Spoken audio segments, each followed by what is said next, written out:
teaching others, because when I first got into the healthcare field, people overlooked me. I was really a ninth grade dropout who had no education, but I was determined to make something of myself for my baby. So Motor City matched the funds I put into my business. They awarded me $20,000. So now I'm able to focus solely on first step healthcare training and give it everything it needs. All because I live in Detroit. I'd like to welcome to this edition of In the Conference Room with Mark S. Lee. As you know, this is your source for information, business related and beyond, across the great city of Detroit, the state of Michigan, as well as across the country. I am your host, Mark S. Lee. Thank you very much for tuning in. And as we do each and every single week, as you continue to enjoy these conversations, don't forget to share them with your friends and your family and your business associates as well. And don't forget to subscribe to the YouTube channel for our conference room as well. All right, this week we have another very special guest, as all my guests are special. We have a very interesting conversation. You've been hearing a lot about the Renaissance Center. If you're here in Detroit, maybe across the country, you know that iconic building that's on Detroit's skyline. There was an interesting piece in the newspaper, the Detroit Free Press, just recently in Sunday's newspaper. And I have on the line with me, or actually on the recording line here, as part of the conference room, Mr. John Gallagher. He's a former Free Press columnist. He's also a freelancer. He's working on various books. He's also the author of Rust Belt Reporter. He's an outstanding journalist here in Detroit, very well known. He's been some outstanding pieces. John, appreciate you joining me in the conference room. How you doing? Well, thanks, Mark. I'm doing really good. Happy to be here, and hi to everybody out there. Absolutely. So let's just start with this piece, that you wrote in the Free Press, and the headline was about the Renaissance Center. It never should have been built. And I read the article. I thought it was very interesting. So let's just kind of pull the lens back for those who may be tuning in from across the country, and give us an overview of what's happening with the Renaissance Center, and then we'll segue into your piece that you wrote for the Free Press recently. Sure. Well, Ford, of course, built the Renaissance Center in the 70s. General Motors bought it in the 90s and made it its world headquarters. When the COVID lockdown happened, the building basically began to empty out, and it's now estimated that only about 10% of the building is occupied. So we have this enormous iconic structure on Detroit's skyline that's almost empty. And so, and now General Motors has announced recently they're going to move out of it and move into the new Hudson site project in downtown Detroit, the Dan Gilbert is building, the most modern new building in the city.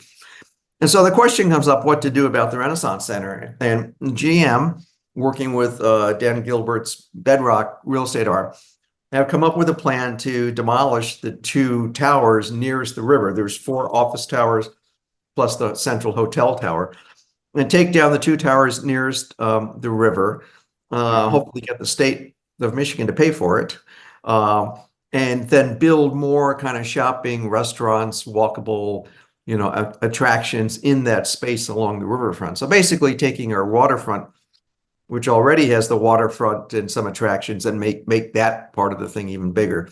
So my article, takes that as a starting point and said, well, maybe we shouldn't have built the thing in the first place.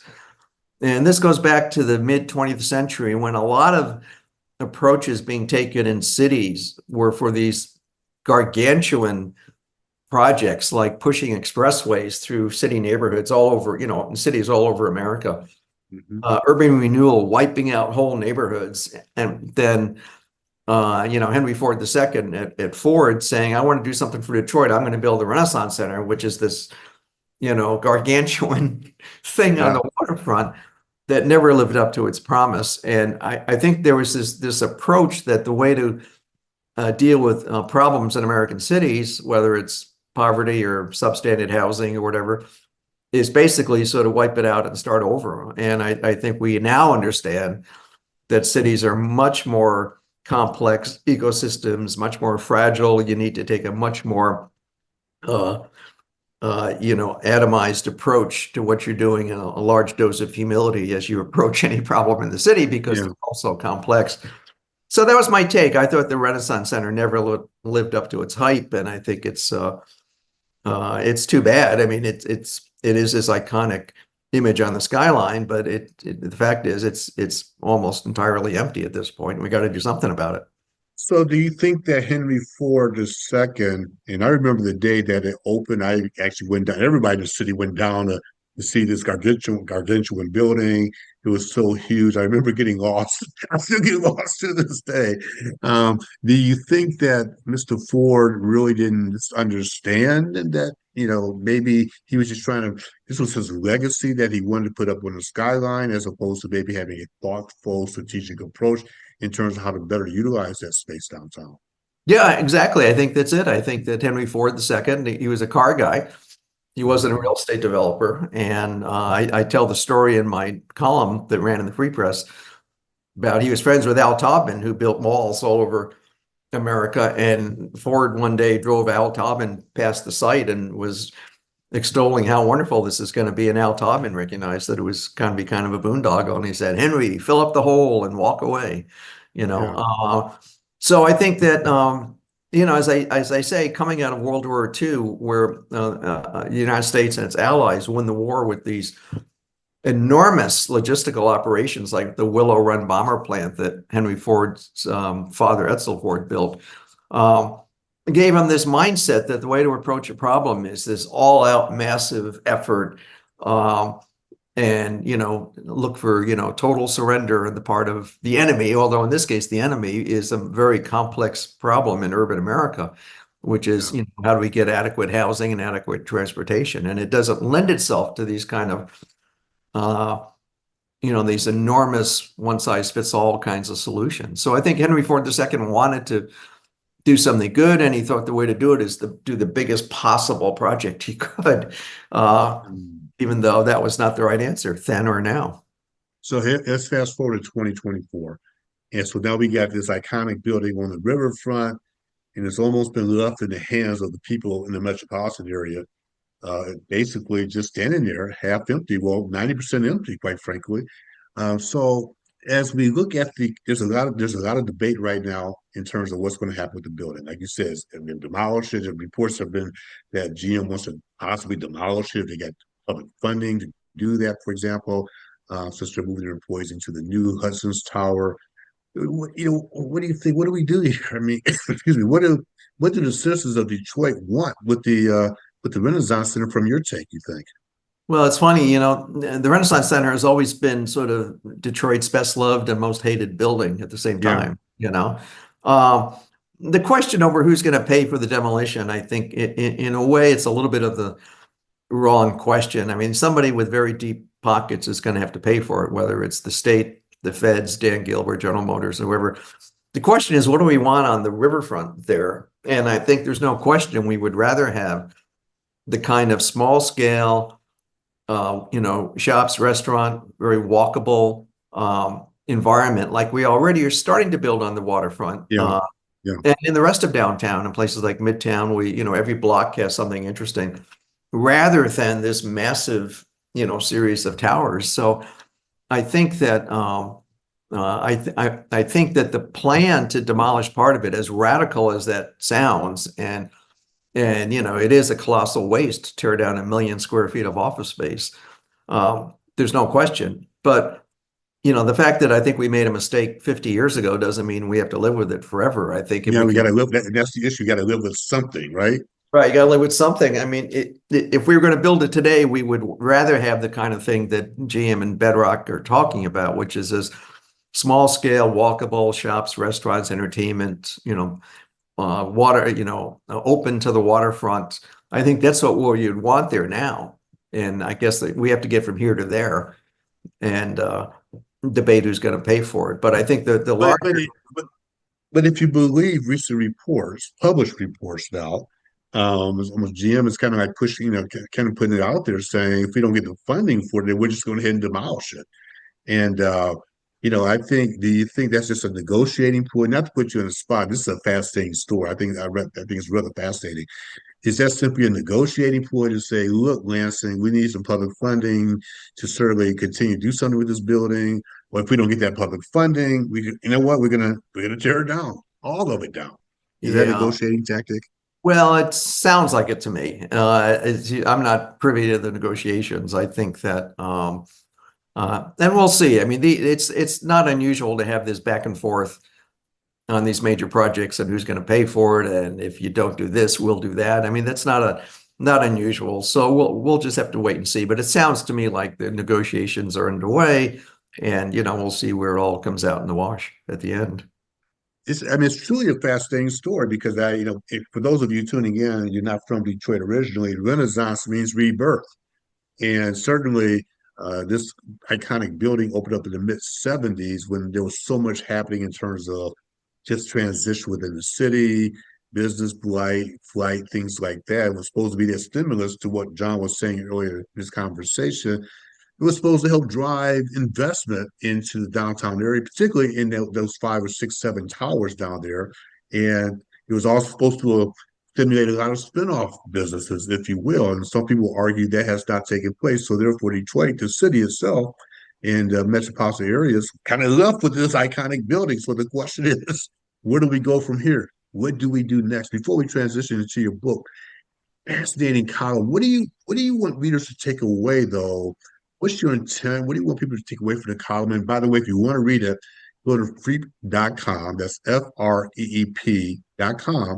And you type in John's name, you'll see it'll pop up right there. It's a fascinating article. I would encourage you to read it. But what do you want people to take away from your take on this article? Well, I guess I would like people to think about more about what's next than rather what did we do in the past, rather than saying we built the RenCen, we've got to keep it forever. I would rather have them say, what kind of waterfront do we want? What kind of downtown do we want?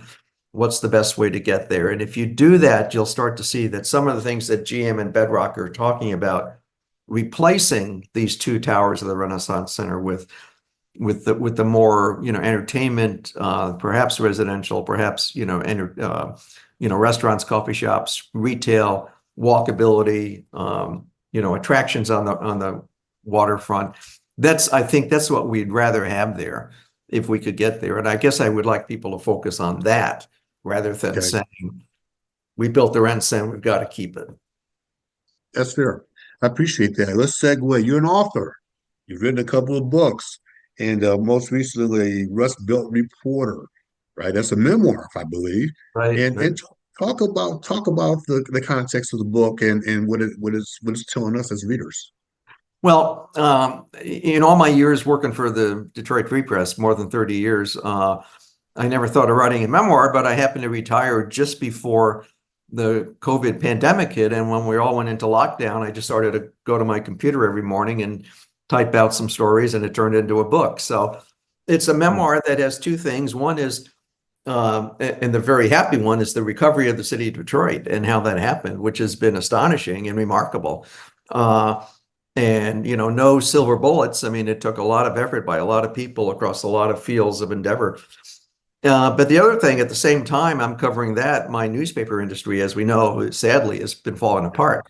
And so it's a memoir of a dyed-in-the-wool journalist who loves his work and loves his industry, and is covering the great urban story in America, the recovery of the city of Detroit. So that's what it's all about. And it came out from Wayne State University Press just this fall. And hey, makes a great stocking stuffer, available wherever books are sold. I was going to say, where can people get it? Is it on Amazon, or where can people? It's on Amazon. You can order it through any bookstore. I mean, it's in all the distribution channels. So go to your favorite bookstore, your favorite local bookstore. They would have it. I know Ford at the Michigan Central Station, which Ford redid. They have a holiday shops there, and it's in there. Okay. So if you're down at the Michigan Central, you can buy it there. And again, Amazon or any of the online places. And it's hardcover. It's also ebook format. Are you going to have any book signings? Yes, I've done some of those already, and I would be happy to do some more. I did one yesterday at the War Memorial in Grosse Pointe, talking to the Grosse Pointe Artists Association. And I believe I have a few more scheduled in the new year. So yeah, if anyone's interested, you can reach me through Facebook or direct message me on Twitter.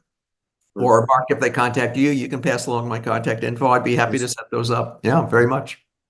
Well, John, I've always enjoyed reading your articles, and I missed you writing those articles. I know you're retired, you're doing other things. We are all doing in our careers in a different way, shape, or form, but you were such an outstanding, still are an outstanding journalist that this city needs. You have been vocal, your voice is strong in terms of telling the stories. And for that, we appreciate all the things that you've done. Well, Mark, thank you. And back at you, I've always enjoyed your work. All the many years we've done this, I've done this several times with you. And, let's stay in touch and do it again. Okay. We got it. It's Mr. John Gallagher, former Free Press columnist. He's now an author, and you obviously heard about the book, and he's a freelancer as well. So check out his work. I want to thank you all for tuning into this week's In the Conference with Mark S. Lee. Happy holidays to all of you. By the way, before we go, I gotta say it. Go Lions. we got to keep that momentum going. But anyway, go out, make it a great day, make it a great week. We will check you out next time on In the Conference with Mark S. Lee. Talk to you all soon. Take care, everyone. Thanks. I love teaching others because when I first got into the healthcare field, people overlooked me. I was really a ninth grade dropout who had no education, but I was determined to make something of myself for my baby. So Motor City matched the funds I put into my business. They awarded me $20,000. So now I'm able to focus solely on first step healthcare training and give it everything it needs. All because I live in Detroit.